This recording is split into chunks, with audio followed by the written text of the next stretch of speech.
Amém, igreja? Quantos acharam a palavra? Diga amém. Segunda Reis, capítulo 6, versículo 17. Glórias a Deus. Nós vamos meditar hoje, irmãos, sobre a importância do olhar. Como que isso causa um impacto tão grande na nossa vida, a começar, obviamente, do espiritual, que é a parte mais importante, e a essência do ser humano é espiritual, até as outras áreas da nossa vida como é impactada, seja negativamente ou positivamente, pelo nosso olhar. Amém? Segunda Reis 6, versículo 17, diz assim: orou Eliseu e disse: Senhor, peço-te que lhes abra os olhos para que veja. E o Senhor abriu os olhos do moço e viu, e eis que o monte estava cheio de carros, de cavalos e carros de fogo em redor de Eliseu. Amém? Levanta a Bíblia para o céu, as suas mãos, diga: Senhor Jesus, eu creio nesta palavra, fala ao meu coração, pois eu preciso ouvir a sua voz. Assentando nele, ó, salva de palma para Jesus. Vai batendo palma. Bate palma e dá glória a Deus. Bate palma e dá glória a Deus. Bate palma e adora, Senhor. Irmãos, eu vou contar um pouquinho dessa história aqui para a gente contextualizar, para vocês entenderem aonde que Deus quer chegar conosco dentro desse tema que Ele colocou ao meu coração para tratar conosco, que é de urgência muito grande, de muita importância, porque diz respeito a tudo aquilo que vai causar impacto na nossa existência sobre essa terra e na repercussão da eternidade, porque tudo aquilo, irmãos, que se faz aqui vai repercutir na eternidade, tudo. Amém? Então nós precisamos entender muito bem essa palavra, que é de uma importância muito sem igual para a nossa vida física e espiritual.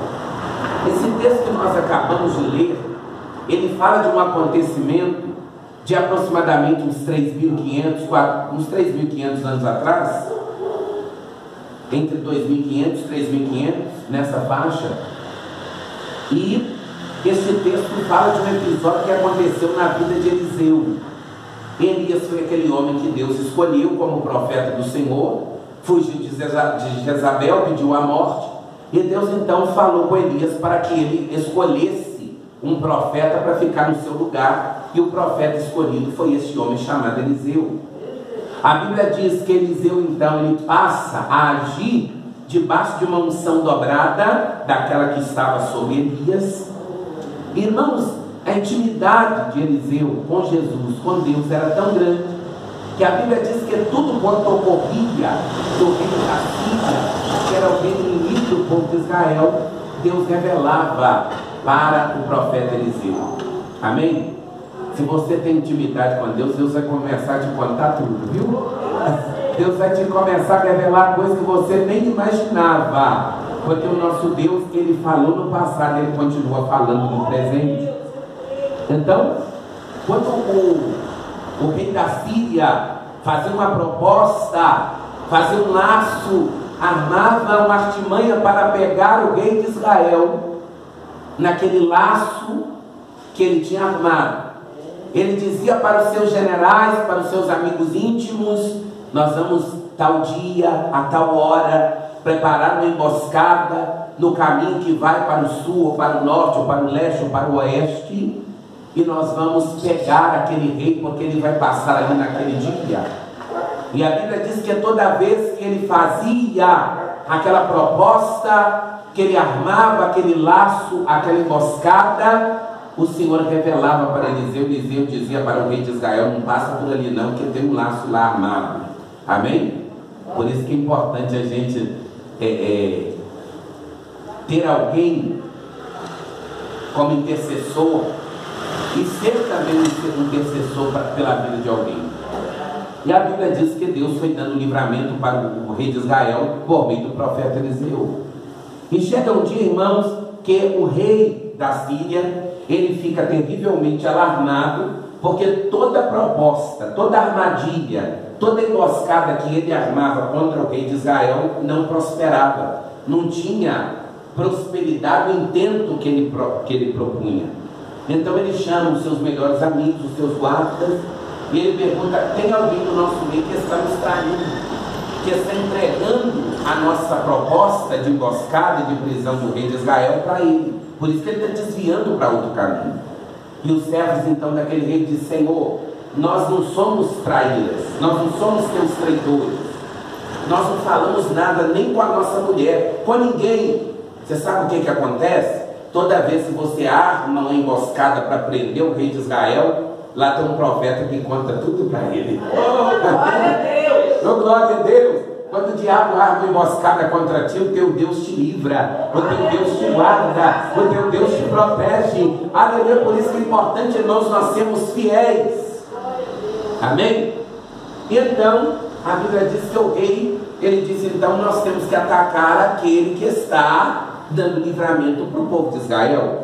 Se é o profeta Eliseu que Deus está usando, vamos matar esse profeta, vamos prender ele então, porque ele não vai ser instrumento de livramento na vida do rei. A Bíblia diz então que eles cercam Samaria bem de manhã. Eu imagino que aquele homem, o servo de Eliseu, Geazi, sai para poder comprar pão. A Bíblia não fala o que é, mas de manhãzinha está indo comprar pão, penso eu. E de repente, quando ele olha para as montanhas que circundavam Samaria, ele vê cavalos e carros, mas não era de fogo que ele viu. Ele viu fisicamente, era o rei de Samaria que veio para cercar a cidade e levar cativo Eliseu, e obviamente que ele ia preso também. E a Bíblia diz que ele dá um grito: ai meu Senhor! Ele chega na casa já apavorado, gritando, porque quem não vê no mundo espiritual se preocupa com o que está ocorrendo no mundo físico. Mas se você tem visão espiritual, você não importa com o que está acontecendo aqui, porque você está vendo o que está acontecendo lá. E o que acontece lá é mais importante do que o que acontece aqui. O que acontece nas dimensões espirituais de Deus, meu Deus, é infinitamente mais importante, porque aquilo é realmente uma realidade. Aqui não. Aqui muitas coisas que nós vemos é uma ilusão de ótica, é uma ilusão de percepção, mas o que nós vemos lá é verdadeiro. Por isso que a nossa visão tem que estar em Deus. Por isso que a Bíblia diz em Hebreus: olhando para Jesus, autor e consumador da nossa fé. Amém? Então, quando ele volta nesse apavoramento, Eliseu, que vivia na dimensão física e espiritual ao mesmo tempo, e esse é o desenho de Deus para nós, ele, sem preocupação nenhuma, disse: meu filho, o que você está arrumando, né? Em outras palavras, você está preocupado com esse exército todo? E ele faz uma oração: Senhor, abra os olhos desse jovem para que ele veja. E a Bíblia diz que quando aquele homem fez aquela oração e o seu servo recebe aquela unção que foi pedida pelo profeta, quando ele sai lá fora, que ele olha, ele já não via mais apenas a dimensão física, mas ele passou a ver na dimensão espiritual. E quando ele olha, já não era só os carros, os filhos, já não era só o exército inimigo, mas tinha cavalos e carruagens de fogo espalhadas por aquela montanha, porque o Deus de Eliseu enviou providência, enviou resgate. O que eu quero meditar com vocês não é necessariamente sobre esse livramento que Deus deu a Eliseu, mas esse ato de abertura de olhos para ver o que é real, para ver o que é essencial, para ver o que é importante. Eliseu precisou orar para que os olhos do moço fossem abertos, para que ele contemplasse o que estava no mundo espiritual. Quando nós aceitamos a Cristo como nosso Senhor e Salvador, nós saímos de uma dimensão de escravos do diabo, escravos de Faraó, como o povo do Egito estava, para uma dimensão de filhos de Deus, não é? Mas só que ali começa, quando nós aceitamos a Jesus como Salvador, temos contato com a palavra de Deus, Não existia uma guerra interna em você. Você já estava dominado. Quem é dominado não tem guerra, está escravizado. Agora, quando você sai do domínio das trevas, aí você começa a guerrear, porque aí você está livre. E o diabo vai atacar a sua vida e você atacar o diabo, e essa guerra não para. Amém? E o diabo tem um forte aliado nessa guerra. E este aliado chama-se carnalidade pecaminosa. O Davi diz assim: eu nasci na iniquidade e em pecado me concebeu a minha mãe. Nós temos em nós uma natureza que pende a gente para o pecado e para o mal. As pessoas, quando nascem, você pode analisar isso na sua própria vida e na vida dos outros. As pessoas, os seres humanos, sempre são tendenciosos a pensar negativamente, a pensar malignamente e a pender-se para o mal. Os seus desejos são malignos desde a sua eternidade. Então, quando nós viemos para a luz, há uma guerra, há um conflito entre essa natureza caída e essa nova natureza de alguém que está em nós, chamado Espírito Santo. O apóstolo Paulo vai falar dessa guerra no livro de Gálatas, no capítulo 5. Ele diz que nós vivemos uma guerra espiritual, numa guerra entre a carne e o espírito.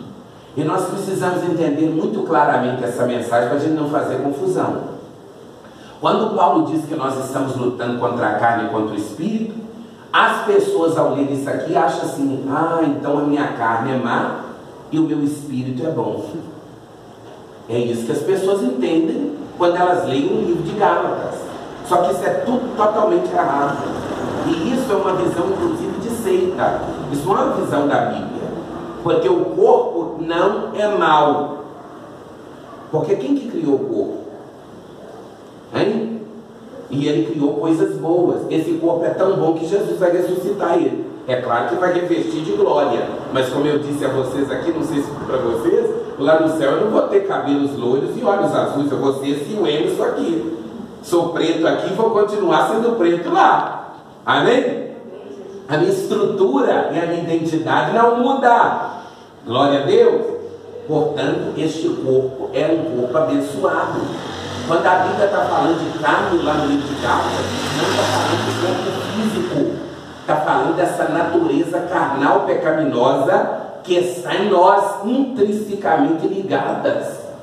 Amém? E quando a Bíblia fala do Espírito, também não está falando do nosso espírito necessariamente. Porque tem gente que fala: ah, o meu espírito é bom, a minha carne é má, então a luta é entre eu mesmo. Não é. O espírito, irmãos, é como essa lâmpada. É como o vidro desta lâmpada. Amém? Não é a lâmpada em si que produz a energia. O que produz a energia vem nela e ela já tem todo o preparo para poder difundir aquela energia em forma de luz. Assim é o nosso espírito. O nosso espírito é um corpo espiritual que recebe a luz do Espírito Santo ou as trevas do diabo, dependendo se você está com Deus ou não. E aquilo que você receber e que morar em você vai refletir. Vocês estão entendendo? E isso é tão sério, irmãos, que, por exemplo, talvez você está lidando com alguém. Vocês já lidaram com pessoas que você nunca viu a pessoa, mas a primeira palavra que ela falou, você já teve uma retração em relação a ela? Meu Deus, que parece que algo não bateu. É porque aquilo que a pessoa está refletindo no mundo espiritual não foi condizente com aquilo que você está refletindo. No mundo físico, os opostos se atraem. No mundo espiritual, não. No mundo espiritual, o que atrai são os iguais. Se eu emito luz, eu vou atrair e ser atraído por pessoas que também emitem a mesma luz e na mesma frequência. Se eu emito trevas, eu vou me sentir bem em pessoas que vão emitir trevas. Vocês estão entendendo isso? No mundo físico não é. No mundo físico, as coisas físicas são atraídas pelos opostos. Um polo oposto, um polo positivo, um polo negativo, um polo positivo, vão se unir. No mundo espiritual eles vão se repelir. Amém? Vocês estão entendendo isso aqui? Então, irmãos, quando nós aceitamos a Cristo, o nosso espírito é como aquela luz que estava cheia de trevas. Mas trevas e luz não residem no mesmo recipiente e no mesmo lugar. Você não precisa ficar dando ordem, chegar aqui na igreja, quando a irmã chega para abrir, talvez já a igreja esteja escura. Então a irmã abre, o pastor da igreja abre as portas da igreja. Ele precisa ficar dando ordem para a escuridão ir embora? É só ele ligar a luz, porque a escuridão não resiste à presença da luz. Assim que a luz apaga, não precisa chamar a escuridão, ela já vem naturalmente. É ou não é verdade? É preciso chamar as trevas. Agora as trevas vêm, é só o sol ir embora que as trevas já estão aí. As trevas ocupam o espaço que a luz deixou. Então, quando uma pessoa aceita Jesus, todo o seu espírito, isso é imediato, viu, irmãos? A alma demora para poder processar a salvação, o espírito não. Quando uma pessoa levanta as mãos para Jesus, o Espírito Santo naquela hora vem morar no coração daquela pessoa. O Espírito Santo enche aquela pessoa de luz. Só que na parte da alma, onde estão os sentimentos, as emoções, os pensamentos, há ainda residindo ali a velha natureza. Por isso que eu disse para vocês, a salvação espiritual é naquele momento, é naquela hora, mas a da alma demora um tempo. Porque aquilo que está no espírito vai passando para a alma, vai passando para as emoções, vai passando, vai mudando a forma de enxergar, a forma de lidar com as pessoas, e isso demora um tempo. Vocês estão entendendo? E enquanto essa mudança não vai sendo feita, há uma repressão, uma luta dessa parte que está na alma, chamada natureza pecaminosa, que vai lutando contra quem? Igreja? O livro de Gálatas vai falar contra o espírito. Agora não é contra o nosso espírito. Lá está falando espírito com a letra maiúscula. É o Espírito Santo que habita em nós. É ele que luta contra a carne e a carne luta contra ele.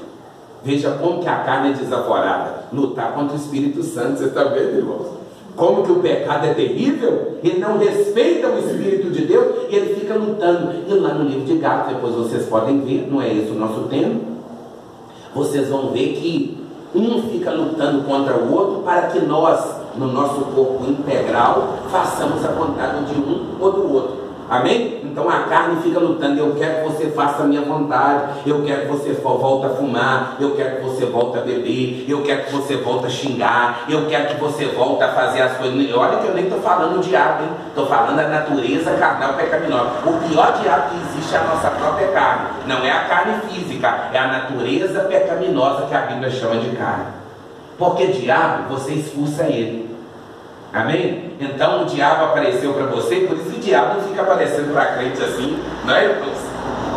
Glória a Deus. Eu vi o diabo uma vez, eu vi um demônio fisicamente só uma vez em toda a minha vida. Eu tinha uns 8 anos de idade. Depois eu vi no mundo espiritual. Amém? No mundo físico eu estou falando. Vocês estão entendendo? Olha, visivelmente. Eu vi um gorila, irmãos, que era da altura daquela porta ali, ó. Fisicamente. Amém? Uma única vez só. Por que não fica aparecendo fisicamente? Porque o crente vai levantar a mão e falar: o sangue de Jesus tem poder. Ele vai sair queimado. Não é assim? Mas a carne não adianta você clamar o sangue de Jesus. Por isso que carne não se vence clamando sangue. Por isso que a Bíblia, em lugar nenhum na Bíblia você vai achar essa palavra resistir à carne. Resistir o pecado. Não tem na Bíblia para você resistir o pecado. Tem na Bíblia para você resistir o diabo. Porque o pecado você não fica lá. Tem gente que fica resistindo, tentando resistir o diabo. Aí a pessoa pensa: eu subi no monte, eu orei, eu jejuei, agora pode vir qualquer tentação que eu vou estar aqui e eu vou resistir. E a Bíblia nunca mandou resistir. Do diabo você resiste, mas a carne você foge. Carne a Bíblia não manda resistir, carne a Bíblia manda fugir. Fugir da imoralidade sexual, fugir dos desejos da mocidade. Tudo isso a Bíblia manda fugir. Fugir. O que é fugir, irmão? É sair correndo mesmo. Você viu que o pecado está ali, você sai correndo dele. Porque senão você pode estar na oração, pode estar no jejum, pode estar no monte, pode estar na vigília, você vai cair. Não foi assim com Davi, irmãos? Davi não era um homem segundo o coração de Deus, cheio do Espírito Santo? Mas quando era para ele estar na guerra, ele estava onde? Lá no seu palácio, tranquilo, na ociosidade. Quando ele olha lá para baixo, ele vê Betseba nua, tomando banho. O que era para ele fazer? Sair correndo, que a Bíblia manda fugir. Ele ficou lá: não, eu sou crente, não é? Talvez era o que passava na mente dele. Não, eu não vou cair não. Quando ele assustou, ela já estava grávida. Você sabe por quê, irmãos? Porque se você tentar resistir à carne, ela te derruba. A carne você tem que fugir dela, correr dela. Agora o diabo você resiste. Por isso que a Bíblia diz: sujeitai-vos a Deus, resistiu o diabo e ele fugirá de vós. O diabo, por mais terrível que seja, quando você clama o sangue de Jesus, ele tem que bater e retirar. Agora a carne você pode clamar o sangue de Jesus, você pode queima ele, não adianta. Você tem que sair daquele lugar que está te fazendo pecar. Vocês estão entendendo? Então o livro de o livro de Gálatas 5, ele vai tratar sobre essa luta entre a nossa carnalidade pecaminosa e entre o Espírito Santo. O Espírito Santo quer o quê? Que a gente faça a vontade do Pai, que a gente lembra das coisas de Jesus. Ele é o nosso professor. Jesus anuncia ele como outro consolador, como aquele que nos faria lembrar sobre todas as coisas, aquele que nos mostraria Jesus, aquele que nos mostraria a palavra, aquele que nos faria orar mais, dar-nos desejo de orar, de jejuar, de ler a Bíblia, de subir um monte, de ir para as vigílias, de evangelizar, de pregar a palavra, dar-nos aquela alegria, aquele prazer de ir para a igreja, de orar, de clamar, de cantar o Senhor. Isso é o Espírito Santo que traz. E se você for obedecendo o Espírito Santo, ele vai tendo mais espaço para trabalhar na sua vida. Amém. Irmão, mas o Espírito Santo é Deus. Como Deus, ele manda em tudo, é verdade, mas ele não invade a sua casa sem você abrir a porta. O Espírito Santo não invade casa de ninguém. O Espírito Santo não te obriga a servir o Senhor. Ele te dá uma dica, ele te dá uma direção. Louva hoje. Você já percebeu que às vezes você está em casa e vem aquela vontade de orar? É o Espírito Santo falando: ora. Senhor, mas eu acabei de orar. Ora mais um pouco, jejuma mais um pouco, acrescenta mais esse jejum, aumenta mais esse jejum. É o Espírito Santo que te dá essa sede. Olha, vai para a igreja, vai buscar, vai na campanha hoje. É o Espírito Santo que te dá essa vontade, esse desejo espiritual. Mas a carne faz o que? Não vai hoje não. A carne diz: você está tão cansado. A carne diz assim: você tem que aproveitar também, você tem que ter um pouquinho de lazer. Então o nosso pior inimigo não é o diabo. O pior inimigo do ser humano é a sua própria carnalidade pecaminosa. E o diabo aproveita dessa carnalidade pecaminosa, porque aí o serviço fica mais fácil. Se já tem alguém para adiantar aquilo que ele ia fazer, ele está tranquilo. Vocês estão entendendo, irmãos? E dentro dessa luta, dentro dessa prova espiritual, dessa batalha que nunca, olha aqui, nunca você vai ficar livre disso enquanto você viver na terra. Você pode vencer um pecado, por exemplo, uma pessoa que bebe, ela pode vencer aquele pecado completamente e nunca mais ter nem vontade de beber. Isso é normal. Eu creio que tem gente aqui que bebia e Jesus libertou, nunca mais você ter vontade de beber. Drogas ou algum pecado sexual, é possível também se libertar e nunca mais você vencer. Você tem problema com aquele pecado, mas vai ter problema com outros, com a mentira, não é? Com algum pecadinho, alguma coisa pequenininha. Mas aí o que Jesus, a proposta de Jesus é você ir vencendo, vencendo, vencendo, até atingir a estatura de varão perfeito, que diz o apóstolo Paulo. Amém? E dentro dessa prova, dentro dessa luta, dessa batalha renhida, nós temos, a carne tem um aliado, e o Espírito Santo também tem um aliado chamado olhar. O olhar pode ser um aliado da carne, como pode ser um aliado do Espírito Santo. Vai depender em quem e no que você tem colocado o seu olhar. E é sobre isso que eu quero falar aqui nessa noite. Jesus falou sobre a importância do olhar de tal forma que ele disse que se um dos olhos, não é nem dois, se um dos olhos te fazer escandalizar, arranque-o e jogue fora, porque é melhor entrar no céu com um olho só do que com os dois ir para o inferno. Jesus está dizendo: os seus olhos são bons, foi Deus que criou, mas se você colocar os seus olhos em coisa má, isso vai trazer uma contaminação, e não é só os seus olhos que vai sofrer a consequência dessa contaminação, vai ser o seu corpo físico, vai ser a sua alma e vai ser o seu espírito lançado no lago de fogo. Então Jesus está falando: cuidado com o que você olha. Amém? Nós na Igreja Deus é Amor não temos televisão em nossa casa, mas hoje em dia tem internet no celular. Como é que você tem lidado com isso? Não é?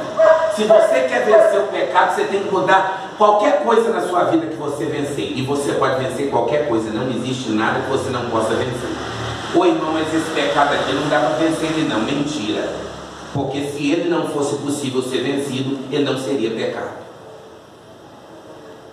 Amém? Amém. Se existisse algo que o ser humano não fosse possível vencer, Deus não cobraria para você largar aquilo, porque ele sabia que você não ia vencer. Deus não é idiota, irmão. Deus é sábio. Se Deus te cobra uma coisa, é porque ele sabe que você é capaz de vencer. Porque senão a pessoa ia chegar no dia do juízo e dissesse: ô Senhor, eu não venci aquele pecado, porque ninguém conseguia vencer aquilo não. Vocês estão entendendo? Alguém vai ter essa desculpa diante de Deus? Um certo dia, não sei se eu disse isso na igreja ou se eu disse isso para uma pessoa, acho que foi para uma pessoa, que eu estava evangelizando um jovem, e eu disse: olha, se o teu pecado é difícil de ser vencido, saiba que milhares de pessoas já teve o mesmo pecado e já venceu. E sabe o que vai acontecer no dia do juízo se você não vencer? Você vai chegar perto de Deus e vai querer, que vai ter gente querendo no dia do juízo, querendo convencer Deus, irmãos. Não acha que não vai ter não. Você não viu Jesus falando lá no livro de Mateus que muitos vão chegar diante dele e dizer: Senhor, no teu nome eu profetizei. Isso é o que? Querendo convencer Jesus. Não me salva, que eu fiz alguma coisa. E Jesus vai falar: nunca te conheci. Então vai chegar gente diante do Senhor e dizer: Senhor, este pecado que eu cometia, ninguém conseguiu vencer, por isso eu não venci. Você sabe o que Jesus vai fazer? Chamar um tanto de gente, milhares e milhares, e falar assim: aqui, esses milhões que você está vendo aí, tudo tinha o mesmo pecado que você tem. Eles conseguiram, por que você não conseguiu? Vocês estão entendendo, irmãos? Então, se a gente quer mudar alguma coisa na nossa vida, no nosso comportamento, porque todo pecado é comportamental, ou é mental, ou é sentimental, nós precisamos mudar duas coisas. Primeiro, o que nós estamos olhando. Se você quer mudar a sua vida e continua olhando para as mesmas coisas, você não vai mudar nunca. Essa é a primeira coisa. Segunda coisa, nós precisamos mudar no que a gente pensa. Se você quer mudar e continua pensando da mesma forma, você não vai mudar nunca. E sobre essas duas coisas, o olhar e o pensar, você tem domínio sobre ela. Amém? Se você achar que você não tem domínio sobre a sua mente, você está um passo para ir para ser internado do Cabo Veloso. Porque os doidos são pessoas que perderam o controle da mente. Por isso que fica doido. Amém? Se eu ficar achando que a minha mente é ela que manda em mim, não eu que mando nela, eu fico doido assim no estalar de dedo. Toda loucura começa assim. É gente que achou: não, a minha mente domina em mim. E aquilo vai dominando, dominando e domina mesmo. Porque aquilo que você acha e você crê que domina, vai dominar. Se você acha que é algo impossível, aquilo vai ser impossível. Agora a Bíblia diz: tudo é possível para aquele que crê.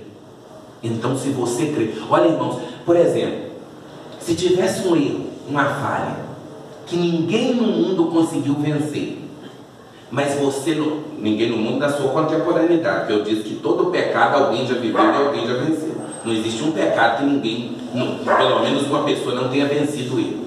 Amém? Mas vamos supor um exemplo que você lutasse contra algo que todo mundo no seu contexto não consegue.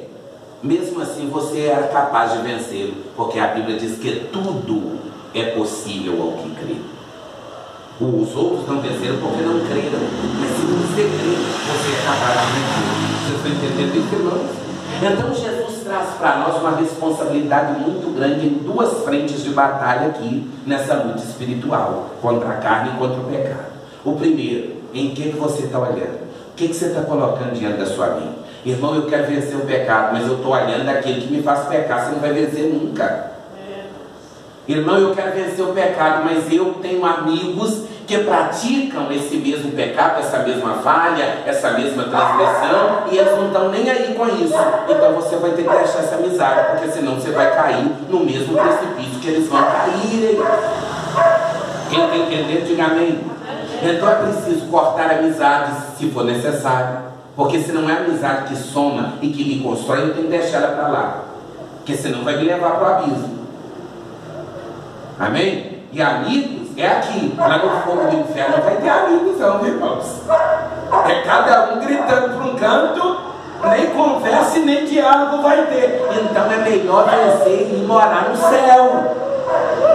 Então corta aquilo que está te fazendo pecar. É o Facebook. Tem pessoas no Facebook, por exemplo, que só posta coisa maligna, só posta seminudez, palavrões, piadas imorais, que vão pegar a tua mente e construir pensamentos destruidores e não santos, pensamentos pecaminosos que vão intoxicar a sua alma. Então exclui essa pessoa, ou exclui até a rede social. É melhor você desfazer disso e morar no céu do que você ter tudo isso e Jesus está dizendo, é melhor arrancar um olho se aquele te escandaliza do que com os dois ir para o inferno. Ou seja, Jesus está falando, você precisa, é você. Porque tem gente que vem para a igreja achando que é Deus que tem que fazer isso. A obra que é para você fazer, Deus não vai fazer, não adianta. É eu que tenho que largar o pecado? Então não é Deus que vai largar por mim, não. Um dia uma pessoa me disse, olha irmão, não sei porquê, eu orei por fulano e fulano suicidou. Uma irmã muito abençoada. E era uma pessoa muito próxima, era o filho dela. E eu fui visitar, e isso é uma visita das mais difíceis de fazer, né irmãos? Porque a gente não tem palavra. Eu disse para aquela irmã, que tem muito conforto dentro da palavra que o Senhor mandou.